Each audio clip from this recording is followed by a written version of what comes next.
Assalamualaikum warahmatullahi wabarakatuh. Banyak sekali pertanyaan jamaah, Ustadz kasih kami channel untuk kajian anak-anak muda. Di antara anak muda berasal dari Aceh, luar biasa, channelnya Maulizul Akbar Nak. Tonton, subscribe, like, share, komen. Assalamualaikum warahmatullahi wabarakatuh.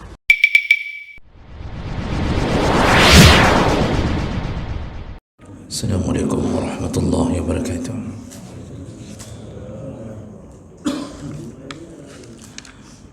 إن الحمد لله نستعينه ونستغفره ونعوذ به من شرور أنفسنا ومن سيئات أعمالنا من يهده الله فلا مضل له وما يضلل فلا هادي له أشهد أن لا إله إلا الله وحده لا شريك له وأشهد أن محمدا عبده ورسوله الكريم اللهم صل وسلم على نبينا وسيدنا المصطفى محمد وعلى آله وأصحابه أجمعين أما بعد رب اشرح لي صدري ويسر لي أمري واحلل عقدة من لساني يفقهوا قولي.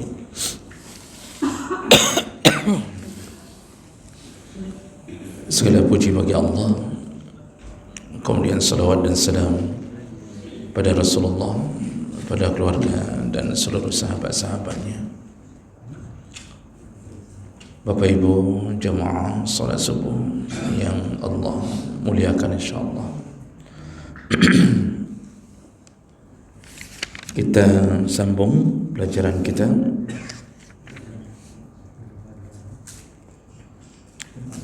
di pertemuan yang lalu. Kita sudah membahas tentang orang-orang yang dilarang menerima zakat, dan kita sudah selesaikan pembahasan itu. Sekedar hanya untuk mengingatkan kembali bahwa ada beberapa golongan orang yang tidak boleh menerima zakat. Kalaupun dihantarkan, hendaknya ditolak, dan panitia yang sudah salah memberi zakat kepada orang yang tidak berhak hendaknya menarik kembali zakatnya lalu diberikan kepada yang berhak, ya. Dan orang tersebut yaitu orang kaya, ya, orang kaya tidak boleh menerima zakat. Kemudian kecuali orang kaya yang masuk ke dalam amil, ya, kecuali orang kaya yang masuk ke dalam amil, dia kaya tapi dia juga amil zakat, maka dia boleh mendapatkan jatah dari zakat melalui statusnya sebagai amil. Lalu kemudian orang kaya yang masuk ke dalam golongan fi sabilillah, kaya tetapi sedang berperang di jalan Allah, itu boleh terima zakat. Kemudian orang kaya yang termasuk golongan gharim, yaitu terlilit utang disebabkan dia menyelesaikan urusan tertentu demi kemaslahatan orang banyak sampai dia terlilit utang, ya, demi menyelesaikan sengketa di kampungnya. Ini walaupun kaya statusnya, tapi tetap boleh menerima zakat. Kemudian orang kaya yang membayar zakat lalu dihadiahkan kembali sedikit dari bahagian zakatnya oleh si miskin sebagai tanda terima kasih atau ingin membalas kebaikan orang kaya tadi. Si miskin memberikan sedikit dari jatah zakat yang dia terima kepada orang kaya yang memberinya zakat. maka kondisi seperti itu dibolehkan. Jadi selain itu Pak, tidak boleh, ya, tidak boleh. Kita tidak boleh terima zakat. Ya, sepertinya di sini mungkin 80%-nya hanya terima zakat, Pak. Ya, wajah-wajah orang kaya semua ini, Pak. Ya, tidak boleh terima zakat. Kaya itu Pak melebihi miskin. Miskin itu tidak cukup untuk hidup. Uang ada tapi tidak cukup untuk hidup karena tanggungannya besar, itu miskin. Tapi kita kalau sudah merasa cukup, beres mendum, gaji cukup untuk semuanya. Ada yang gajinya kecil tapi anaknya juga kecil. Bukan kecil anaknya, jumlah anaknya kecil. Itu istri satu, anak satu, gaji memang kecil tapi cukup, maksudnya tidak ada masalah apa-apa. Itu kaya kan. Itu jangan sering-sering tunjaro preh dakeun. Jangan hidup itu kalau bisa banyak memberi, bukan banyak meminta. Karena tangan di atas selalu lebih baik daripada tangan di bawah. Ini saya ulang dulu Pak sebagai kesimpulan akhir. Kemudian yang kedua yaitu harus orang Islam. Jadi orang kafir tidak boleh menerima zakat. Kemudian yang ketiga tidak boleh menerima zakat yang berasal dari keturunan Nabi. Yang namanya keturunan Nabi itu harus terbukti melalui Bani Hashim dan Bani Abdul Muttalib. Hari ini yang mengaku keturunan Nabi banyak. Ada betul keturunan Nabi, ada keturunan Nabi dari Abu Lahab. Allah alam.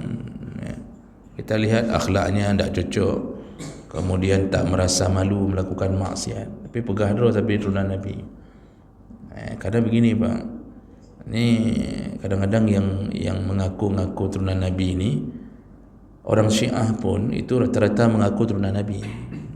Orang Syiah itu mengaku keturunan Nabi melalui dari garis Ali bin Abi Thalib. Jadi mengaku-ngaku itu semuanya bisa. Tapi kalau betul-betul turunan Nabi itu tidak boleh terima zakat, tidak boleh terima zakat. Kemudian tidak boleh terima zakat orang yang wajib kita tanggung nafkahnya. Ingat kembali pelajaran yang terakhir. Tak boleh kasih zakat ke anak, karena anak itu wajib kita tanggung nafkah. Jadi bukan melalui zakat tetapi melalui nafkah. Tak boleh suami memberikan zakat kepada isteri, baik isteri pertama, kedua, ketiga dan keempat, semuanya tak boleh. Kenapa? Karena isteri wajib ditanggung nafkahnya, bukan melalui zakat. Anak tak boleh kasih zakat ke orang tua yang wajib dia tanggung nafkahnya. Pokoknya yang dalam syariat itu wajib ditanggung nafkah, itu tak boleh dikasih zakat. Abang boleh memberikan zakat ke adik, adik boleh memberikan zakat ke abang, karena mereka sama-sama tidak bertanggungjawab nafkah. Abang tidak ada tanggungjawab nafkah untuk adik. Si adik itu jatah tanggungjawab ayah, bukan tanggungjawab si abang. Okay. Isteri boleh memberikan zakat kepada suami, karena suami bukan orang yang wajib dia tanggung nafkah. Bahkan kata Rasulullah, ingat kembali Bapak Ibu, kata Rasulullah melalui hadis Zainab, istrinya Ibnu Mas'ud, yang ingin memberikan zakat kepada suaminya Ibnu Mas'ud. Dia tanya ke Rasulullah, kata Rasulullah, lebih utama memberikan zakat ke suami yang miskin daripada ke orang lain. Makanya ini ibu-ibu yang sudah PNS, kalau suaminya miskin, ibu punya zakat gaji, kasihnya ke siapa dulu? Suami sendiri dulu kasih, jangan kasih ke suami orang. Begitu. Jadi boleh, karena suami bukan tanggungjawab nafkah istri. Dan yang terakhir, tidak boleh memberi nafkah, tidak boleh memberi zakat kepada orang-orang yang ditanggung hidupnya oleh orang kaya. tidak boleh memberikan zakat atau tidak boleh menerima zakat orang-orang yang ditanggung hidupnya oleh orang kaya. Isteri nak ada kerja, kerjanya di rumah, tak ada gaji. Ya, kalau kita hitung-hitung isteri ini miskin. Cuma suaminya wakil presiden, suaminya kepala dinas, suaminya PNS. Jadi si istri ini dia miskin tapi ditanggung hidupnya oleh orang kaya. Maka si istri tidak boleh menerima zakat dari siapapun. Ya, kenapa? Lihat dulu siapa yang tanggung nafkah hidupnya. Jadi ini istri-istri yang punya suami kaya itu tidak boleh terima zakat. Gitu. Baik, sudah. Itu kesimpulan tentang orang-orang yang haram menerima zakat. Dengan begitu, nanti kalau diantarkan zakat fitrah, bapak jangan terima. Karena kebiasaan kampung, mereka bagi zakat fitrah, bagi mandum. Kita yang tahu diri bahawa kita ini telah diberi nikmat oleh Allah, beda terima. Dah tolak zakat fitrah itu. Ya, kasih. Kalaupun tidak bisa ditolak, kalau kita lihat daripada kita kembalikan ke amil, dipajuh oleh amil mendum, ya, maka lebih baik kita ambil lalu kita berikan zakat itu kepada orang lain. Ya, jangan kita ambil untuk diri kita sendiri, gitu. Baik. Kita lanjutkan.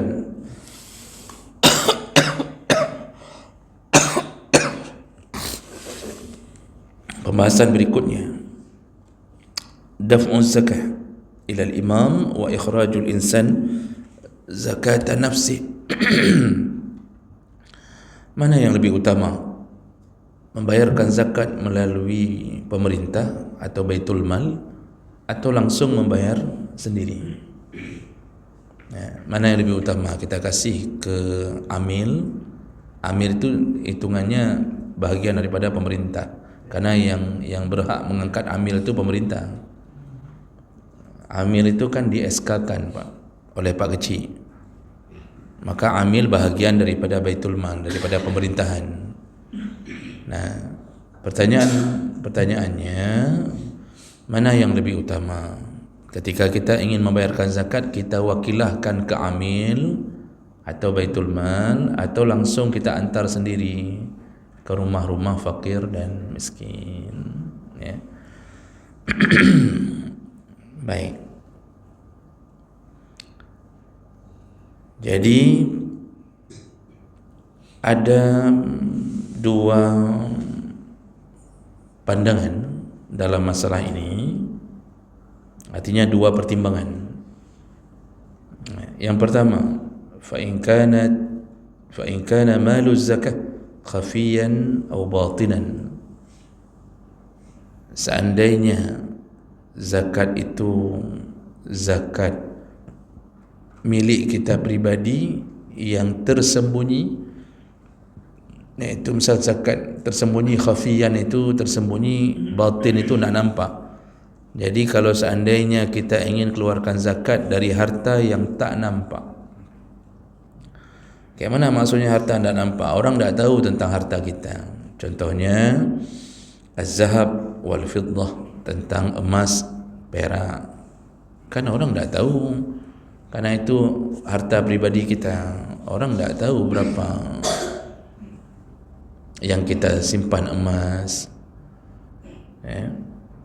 Dan juga wa amwalut tijarah. Dan orang juga tak tahu berapa zakat dari kedai kita, karena kita tidak akan mengumumkan itu.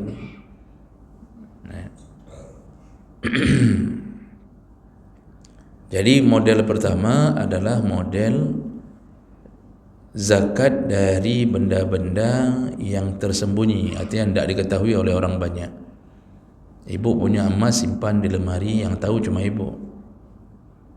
Nah, model zakat begini, zakat dari emas, zakat dari perak, zakat hasil toko. Tokonya nampak, tapi yang orang tak tahu berapa penghasilan kita, termasuk zakat gaji atau zakat profesi. Itu kan orang tak tahu berapa gaji kita, berapa sudah kena zakat atau belum, itu orang tak tahu. Jadi yang model-model begini, jaza lil malik ay yufarriqaha bi nafsihi atau ay yadfa'aha ila al imam. Ini yang model-model begini, maka dibolehkan membayarnya sendiri, atau kalaupun ingin memberikan melalui imam atau baitul mal atau berikan melalui amil, itu juga dipersilahkan. Jadi kalau kita ada zakat yang berasal dari harta kita yang tidak diketahui orang, maka pilihannya dua, boleh bayar sendiri, boleh kasih ke pemerintah untuk diwakilahkan atau diberikan kepada yang berhak. Ini pilihan. Nah itu nanti pilihan itu dari kita sendiri. Kalau seandainya kita yakin amil itu jujur, amanah, diberikan juga kepada betul-betul kepada orang yang berhak, maka silakan berikan ke amil. Tapi kalau kita tak yakin, berikan saja sendiri. Cari aja fakir miskin yang terdekat dari area sumber harta, bahkan lebih utama seandainya berasal dari keluarga sendiri, yang masih di dalam ring boleh bayarkan zakat. Ingat kembali pelajaran kita bahawa tidak boleh memindahkan zakat melebihi batasan, boleh jarak, boleh qasar salat, iaitu 90 km dari sumber harta. Tidak boleh. Jadi cari sendiri, bayar sendiri, tak mengapa, dibolehkan. Makanya zakat fitrah itu pun begitu. Zakat fitrah itu boleh kasih ke amil, boleh bayar sendiri. Cuma kalau tidak kasih ke amil di kampung, resikonya apa? Semua kita seandainya bayar sendiri masing-masing zakat fitrah, resikonya semua akan memberikan kepada miskin yang tertentu saja. Jadi kadang-kadang yang kita sukanya si miskin fulan, kita kasihnya ke dia. Nanti kita tidak suka sama si miskin yang satu lagi, kerana tidak solat, akhirnya dia tidak dapat. Itu resiko kalau kita bagi sendiri zakat fitrah. Tapi kalau dibagi oleh amil, biasanya distribusinya merata satu kampung. Cuma yang ka melepah, dia bagi mandum ke orang kaya api merempok, sehingga akibat dibagikan ke orang kaya, jatah orang miskin berkurang.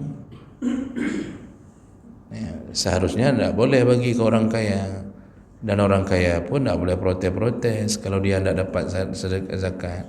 Ini ada orang-orang kaya tapi mentalnya mental miskin. Orang kaya tapi hati kasihan. Teruk pak zakat ada orang kasihan pergi acok. Sebenarnya kampung itu harus berfikir bijaksana dalam urusan distribusi zakat.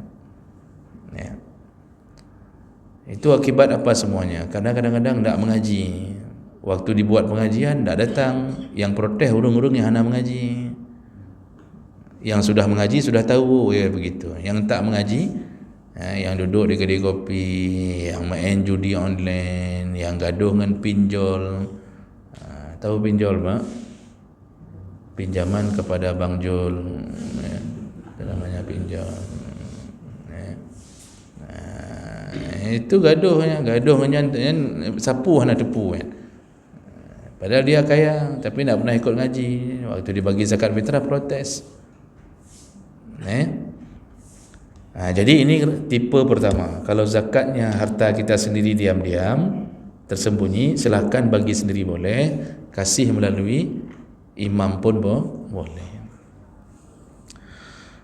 Kemudian tipe kedua, fa in kana malu zakah zahiran. Kalau seandainya harta zakat itu harta yang nampak, tidak bisa ditutupi, harta yang nampak dan orang pun tahu seberapa besar yang dikeluarkannya. Contohnya al-mawashi waz-zuru' was-simar. Contohnya zakat pada peternakan, ya. Orang tahu Pak Haji nya na lemo ke me 20 boh misal. Orang tahu dia punya rembu banyak dan orang tahu berapa zakat yang harus dikeluarkan. Lalu contoh lain waz-zuru', pertanian, perkebunan. Semua orang bisa lihat kebun kita dan bisa memperkirakan zakat dari kebun kita. Nanti apalagi kalau panen padi itu rame-rame dipanennya apa, semua orang tahu. Nah ini namanya harta zakat yang nampak, artinya zahir, semua orang bisa mengetahuinya. Ini yang model-model begini menurut jumhur ulama, maka yang lebih utama adalah memberikannya melalui pemerintah, melalui amil. Harta-harta yang nampak maka lebih utama untuk diberikan melalui amil. Dan itu kenapa bisa begitu keputusan jumhur ulama? Karena pertama, orang-orang yang berhak menerima zakat itu sudah tahu setiap kali panen padi mereka akan dapat. Tapi ternyata kalau kita bagi sendiri, malah mereka tidak dapat karena mungkin ada clash, ada yang tidak suka. Tapi kalau diberikan melalui amil tidak peduli siapa yang clash, macam-macam tidak peduli. Jadi ini harta-harta yang nampak ini lebih utama diberikan melalui amil. Walaupun dibolehkan juga memberikannya sendiri, boleh mendistribusikan sendiri boleh, tapi lebih utama berikan kepada pemerintah. Kecuali satu tadi Pak, alasannya kalau kita tidak bisa percaya lagi sama pemerintah, kita tidak bisa percaya lagi sama Baitul Mal. Ini yang kadang-kadang membuat kita, saya bagi sendiri aja Ustaz, daripada saya kasih ke Baitul Mal halehoho hijau. Misalnya.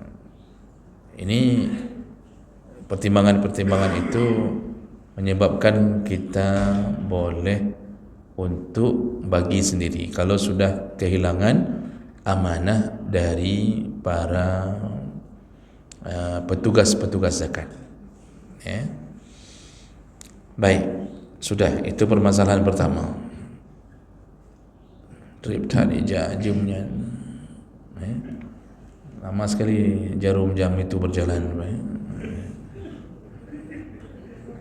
Ini agak, karena bengahnya agak sei macam ini musim sakit masalahnya kan. Biasanya cepat jalan jarum tu. Ini kenapa hari ini lambat jalannya? Habis bateri. Sudah, itu permasalahan pertama.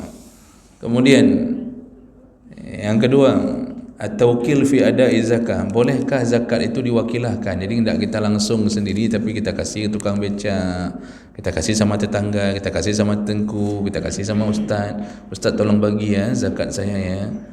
Bolehkah begitu? Ittafaqal fuqaha, sepakat seluruh ahli fiqih sepakat ala annahu yajuzu at-tawkil fi ada'i zakah. Dibolehkan untuk mewakilahkan zakat kepada orang lain, ya. Bisyartin, dengan syarat an-niyah minal muwakkil awil muaddi. Syaratnya satu, yaitu ketika kita wakilahkan kita niatkan itu zakat.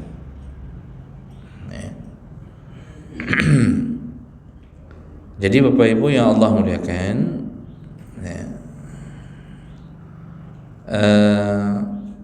kita ketika kasih ke wakilah kita, orang yang kita wakilahkan, itu yang penting sekali dari kita niat ini zakat. Nanti orang yang kita wakilahkan, waktu dia berikan kepada fakir, kepada miskin, terdelapan kelompok yang dia beri, itu tidak perlu berniat bahawa ini zakat, karena yang penting dari pemiliknya.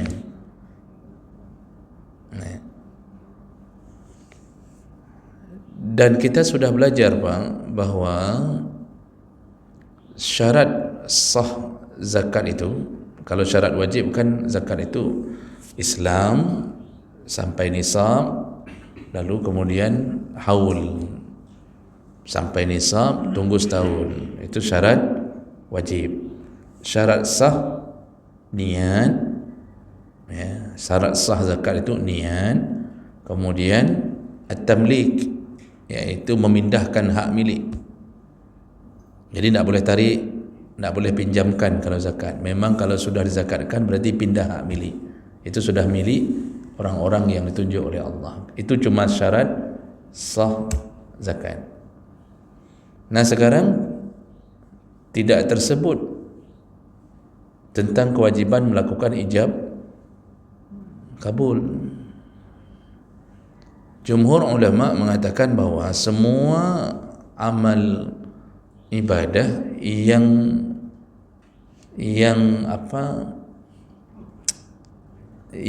hanya membutuhkan dari satu pihak itu tidak perlu ijab kabul. Semua ibadah yang kebutuhannya hanya perlu kepada satu pihak saja, itu tidak perlu ijab kabul. Jadi pihak kedua hanya menerima. Semua urusan begitu. Ya, zakat, sedekah, hadiah, ya, itu dia yang penting niat dari si pemberi. Bapak waktu kasih sedekah ke orang, bapak niat, bapak ada ijab kabul sama orang miskin yang bapak kasih. Bapak panggil orang miskinnya, lalu bapak pegang, kan? Bapak pegang tangan ni, uang sudah ada dalam genggaman ni. Bapak pegang tangan orang miskin. Telah saya berikan sedekah saya kepadamu, ya, atas nama saya. Lalu dia jawab, telah saya terima sedekahnya dari bapak, ya, dan seterusnya. Setelah udah kasih, begitu dibuka seribeng, kata orang kasih, kok paling orang jauh sedekah ni. Ada pernah sedekah ada pernah sedekah ijab kabul Pak? Tak ada. Kalau begitu sah tak sedekah itu? Sah. Tadi waktu lewat celeng bapak ijab kabul sama celeng? Tak ada. Kalau kasih hadiah sama orang, ibu waktu hantar kuah pelik ke rumah tetangga, nah ibu ijab kabul. Ibu hantar, ibu pegang kuah peliknya, ibu pegang, tetangga juga pegang. Telah saya berikan kuah pelik atas nama saya untuk hari ini dengan jumlah, lalu dia jawab, telah saya terima kuah pelik. Nak boleh. Yang penting niat itu yang bisa membedakan mana sedekah, mana zakat. Jadi dalam urusan zakat, kalau kita mau kasih sendiri, itu pun tak perlu ijab kabul. Si penerima pun tak perlu tahu bahawa itu zakat, karena syarat sahnya itu cuma niat dari si pemilih.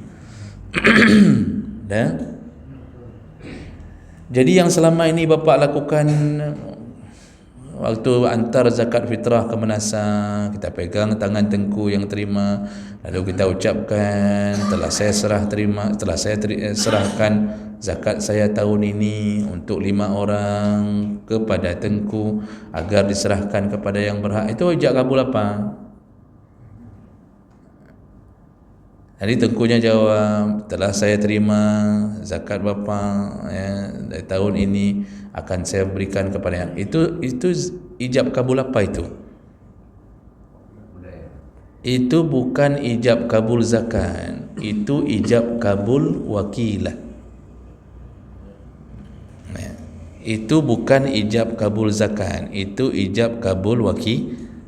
Kalau wakilah memang perlu ijab kabul. Maksud ijab kabul kadang-kadang dengan bahasa yang bagus, kadang-kadang bahasa singkat. Kita bilang sama tukang becak, nyempat peng zakat lum, kajuk ke siat kedih urang gasin. Kata tukang becak kabere. Kelum katanya. Dia tanya gelung. Itu dia bilang kabere, itu sudah dia kabul itu. Kita sebenarnya bahasa ijab kabul itu semuanya diatur oleh para ulama. Singkat dipahami maknanya, singkat padat sudah okey. Waktu kita nikahkan anak gadis kita apa? Itu kenapa wajib ijab kabul? Karena butuh dua pihak, iaitu wali dan mempelai laki. Tak bisa anak kita buat kayak sedekah, kajak juga di rumahnya kamu kahwin juga ke. Tak bisa, karena dia nanti bahaya diperlakukan anak gadis kita ini dan tanpa ada rasa takut dan tak ada tanggungjawab. Nah, makanya kita perlu ijab kabul.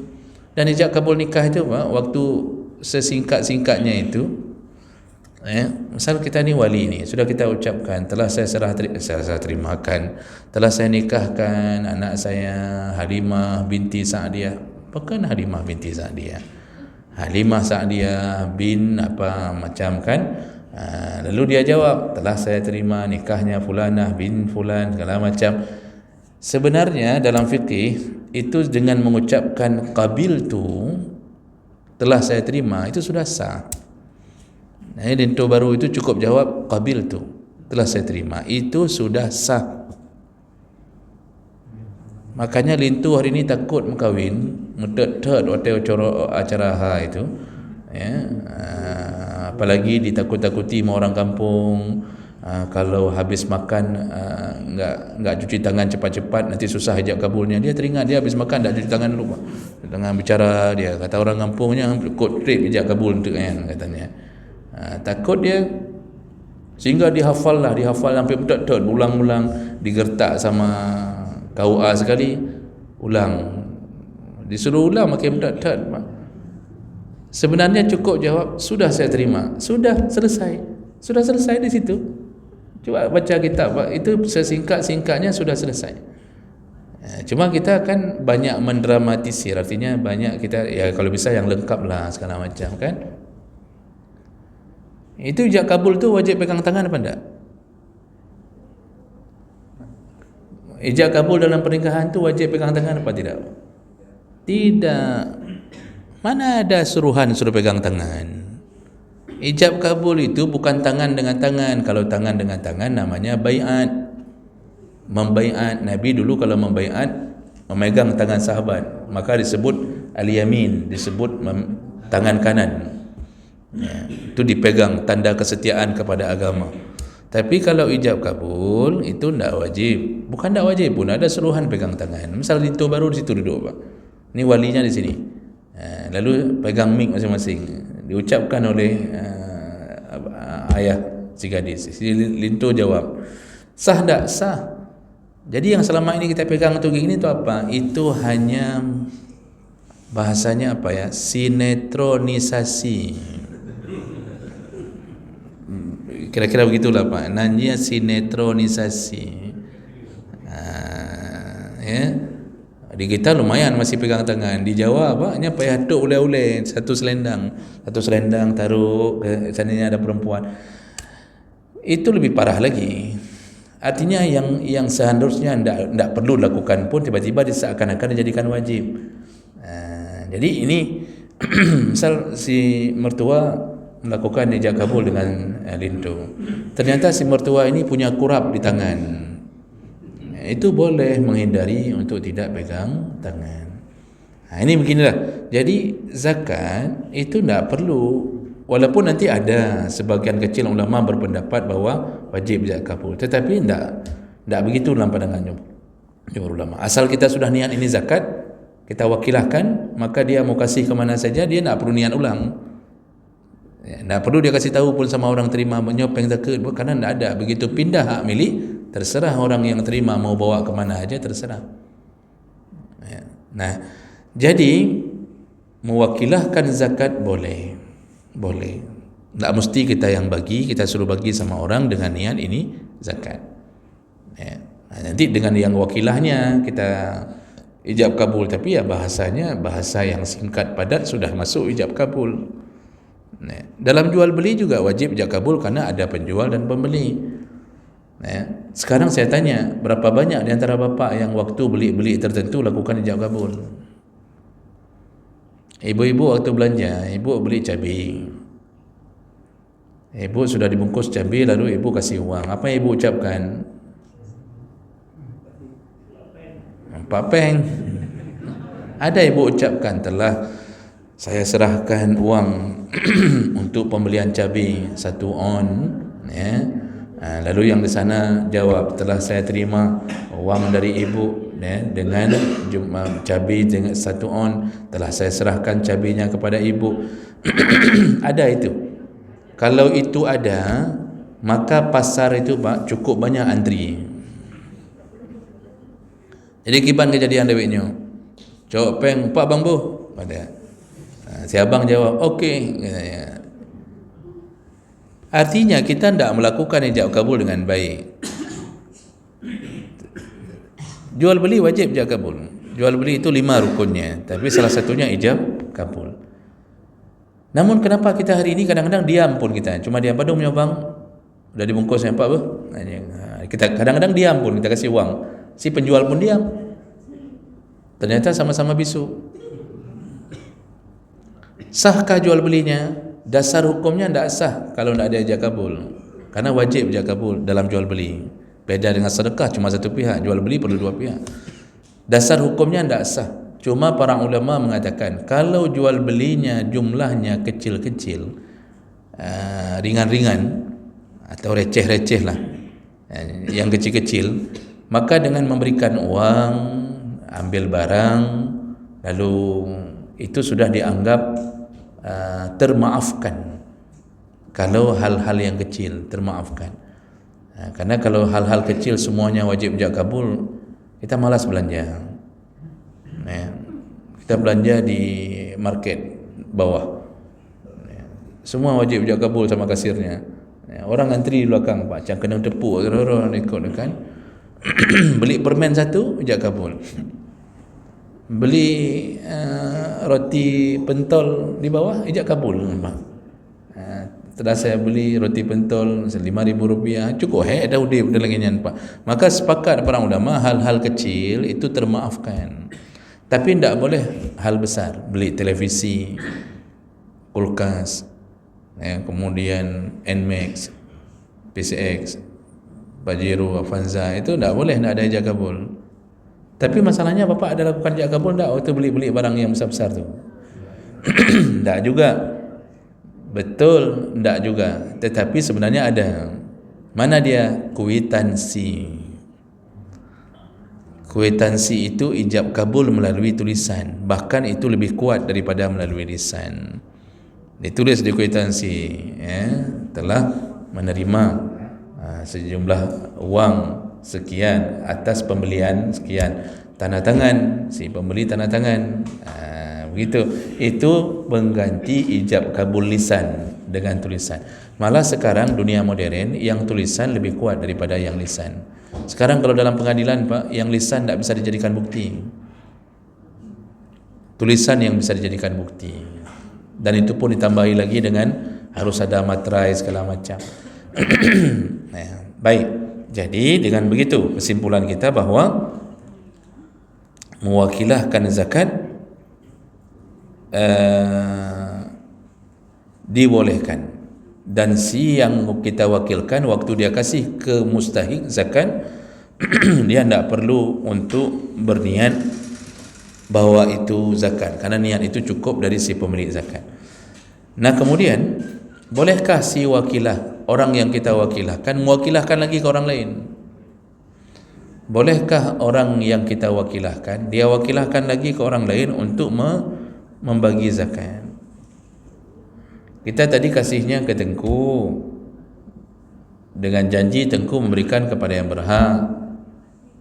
Lalu kemudian si Tengku rupanya tidak bagi sendiri, dia bagi lagi ke anak-anak muda kampung. Hai kain tat dekatnya nyo kan kujuk buat wakaf kain tat tiga apa. Dia kasih lagi ke orang lain, tak dia distribusi sendiri. Bolehkah? Kan itu ceritanya. Para ulama menjawab, lil wakil ay wakila ghairahu bila iznin walau nawa al wakil walam yanwi al muwakkil lam yajuz. Jadi orang yang diwakilahkan itu dibolehkan untuk menyerahkan barang atau benda zakat itu kepada orang yang dia wakilkan lagi, dibolehkan. Yang penting intinya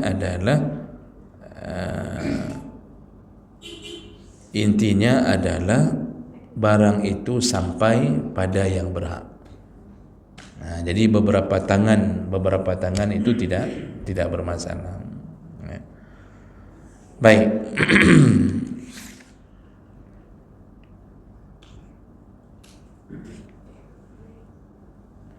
Terakhir. Naqluz zakah li baladin akhar. Hukum memindahkan zakat. Ini baru sampai pada hukum. Kita sudah jawab tentang memindahkan zakat. Sekarang kita dengarkan apa sumber aslinya. Apa hukumnya memindahkan zakat ke tempat bukan sumber harta. Jadi Bapak Ibu, yang selayaknya zakat itu dibayarkan di mana sumber harta. Yang dimaksud sumber harta bukan tempat domisili.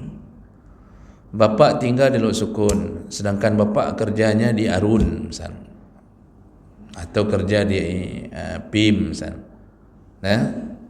Tapi tinggalnya tidak di situ, tinggalnya di Lok Sukun, tinggal di Biren, macam-macam Pak. Jadi yang mana yang dimaksud sumber harta? Di tempat keluarnya uang, di tempat sumber keluarnya harta. Kita tinggal Lok Semame, tetapi kita punya kebun sawit. Kebun sawitnya di Nisam, di Kuala Simpang, macam-macam Pak. Di mana yang disebut dengan sumber harta? Di sana. Jadi keluarkan zakat itu di mana seharusnya? Di tempat usaha itu, di tempat sumber uang itu muncul, bukan di tempat kita tinggal. Ini zakat harta. Nah, sekarang kita ingin pindahkan zakat itu keluar dari sumbernya, keluar dari sumber harta itu muncul. Nah, boleh atau tidak? Nah, mari kita dengarkan pandangan orang-orang yang diberi ilmu oleh Allah Subhanahu wa taala. Menurut mazhab Hanafi, yukrahu tanzihan naqlu zakah min baladin ila baladin akhar. Makruh hukumnya memindahkan zakat dari satu tempat atau dari satu kota ke kota yang lain, makruh. Kecuali, ini mazhab Hanafi dulu Pak, belum selesai, masih ada 3 mazhab lain. Kecuali ayyunqilaha ila qaryatihi al-muhawid liyasudda hajatahu. Kecuali dia pindahkan ke tempat yang di situ betul-betul sangat membutuhkan. Jadi terjadi kelaparan, musibah besar Pak, sehingga kita zakat kita kali ini kita pindahkan ke tempat yang terjadi musibah itu, karena di situ betul-betul sedang dilanda kemiskinan. Nah, itu boleh, tidak masalah memindahkannya kemanapun dengan alasan itu. Itu pandangan mazhab Hanafi. Mazhab Maliki mengatakan la yajuzu naqlu zakah li balad li masafatil qasr fa aksar. Tidak boleh. Kalau dibilang tidak boleh berarti haram, bukan lagi makruh. Menurut mazhab Maliki tak boleh memindahkan zakat melebihi jarak boleh qasar salat. Tidak boleh.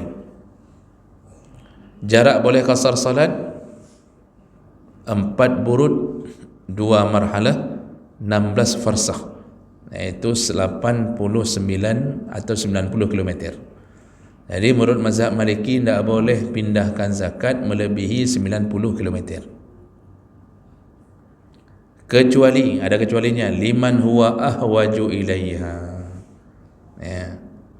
Liman huwa ahwaju ilaiha. Kalau sama tadi pertimbangannya, kecuali ada kondisi tertentu yang memang kita ingin berikan zakat karena di situ terlalu miskin dan tidak ada orang bantu, makanya kita pindahkan zakat ke situ walaupun melebihi jarak 90 boleh dengan alasan itu.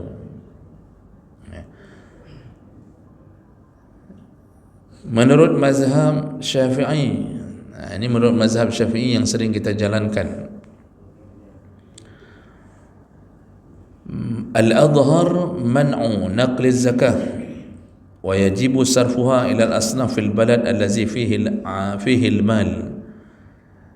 Tidak boleh, menurut mazhab Syafi'i, tidak boleh memindahkan zakat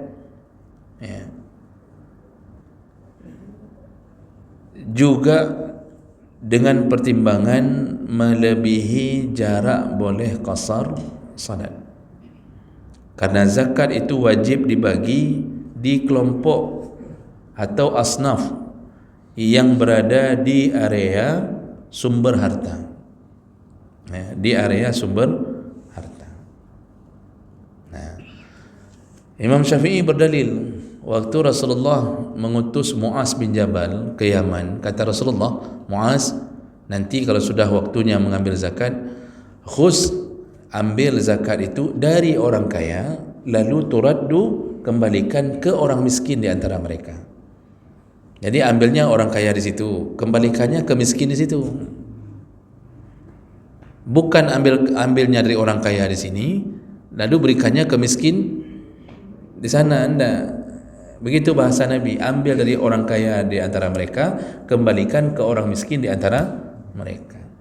Itu sudah cukup menunjukkan bahwa Rasulullah menyuruh kasih zakat itu ke area sumber harta.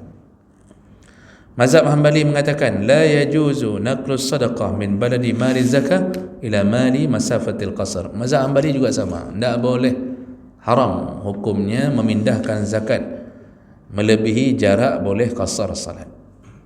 Kalau mazhab Hanbali langsung menuliskan yuhram. La yajuz itu maksudnya yuhram, diharamkan. Jadi apa ini kesimpulan dari semuanya?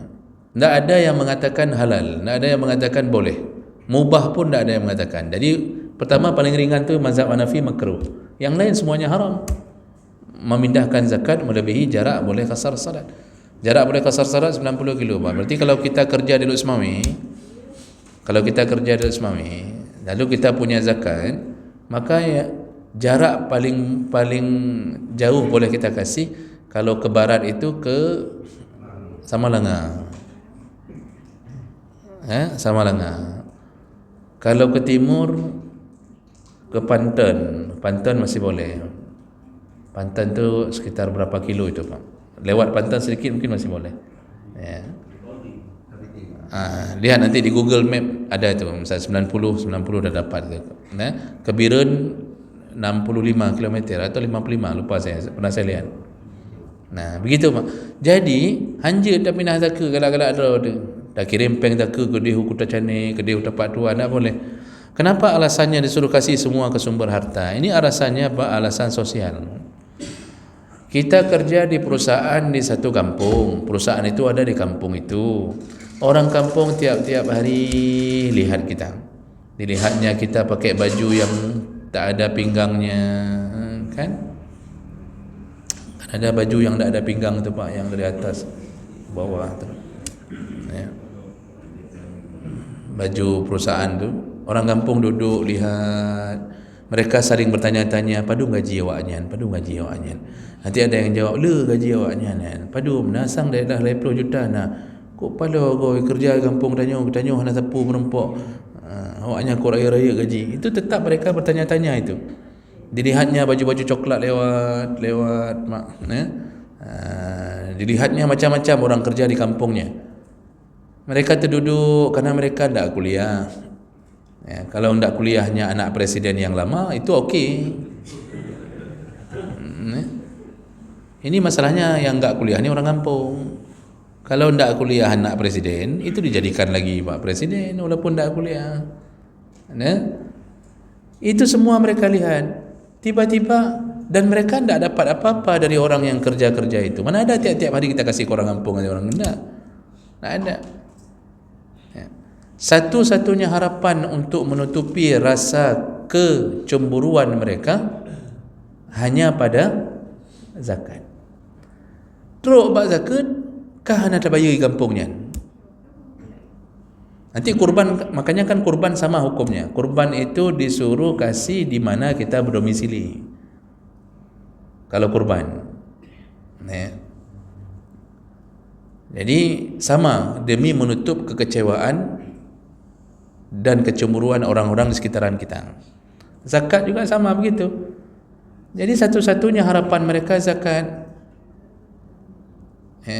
Jadi hak reman kampung dalam hukum agama pun ada, cuma melalui jalan yang benar, iaitu zakat, kurban. Kan? Kalau perusahaan dia buat kebijakan sendiri, CSR kan, itu kan dia kasih sekian ke bahagian kampung. Itu memang disuruh oleh Allah Subhanahu Wa Taala membahagiakan orang di tempat sumber harta.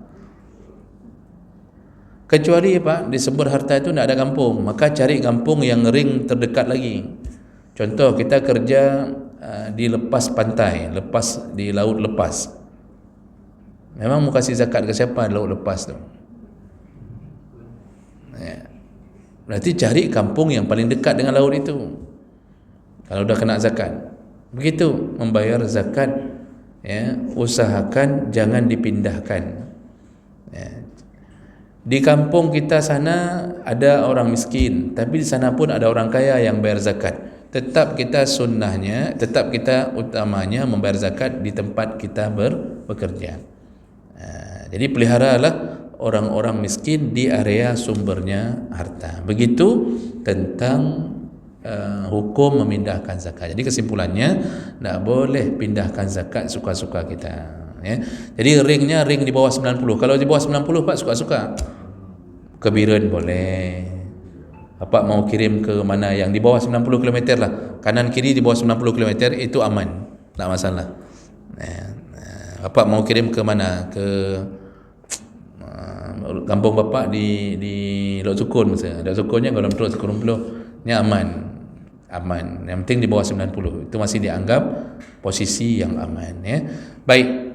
Itulah pembahasan kita pada hari ini, ya. Ada beberapa judul yang sudah kita bahas.